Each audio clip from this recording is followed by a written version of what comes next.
سمعوها البنات، العاده الشهريه ماشي حشومه، هذه صحتك. الدم ديالك فيه الوان وكل لون كيعطيك ميساج على شنو واقع لداخل. انا القهوي ما تخلعيش مني، كنجي غالبا في الاول ولا في الاخر، كيوقع في بعض الحالات بحال تغيرات هرمونيه او بدايه الحمل، ولكن ماشي دليل مؤكد. انا الدم اللي فيا طراف بحال الكبده، عادي نكون فيك في الايام اللي كيكون فيها النزيف مجهد، ولكن الا كانوا الطراف كبار بزاف وكنجي ديما راه خاصك تمشي للطبيب. انا الغوز، انا غير دم قليل تخلط مع الافرازات العاديه ديالك، كنبان وقت الاباضه ولا ملي كتاخدي موانع الحمل وما كاينش مناش تخافي.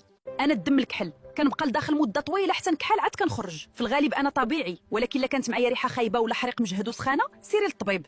انا الليموني، ردي البال معايا، نقدر نكون مخلط مع افرازات عاديه، ولكن الا كانت فيها ريحه خايبه ومعايا الحكه هذه علامه ديال الميكروب، سيري للطبيب. انا الدم الحمر الناصع، العاده الشهريه في عزها، دم جديد وطبيعي كنجي في الايام الاولى. لا كان الدم كيسيل عادي وما كاين لا حريق مجهد لا دوخه، غالبا كلشي مزيان. الجسم ديالك كيهضر معاك، تعلمي تسمعي ليه. سجلي الفيديو باش تعقلي على هاد الالوان، بارطاجيه مع صحاباتك وخواتاتك، وما تنسايش ابوني.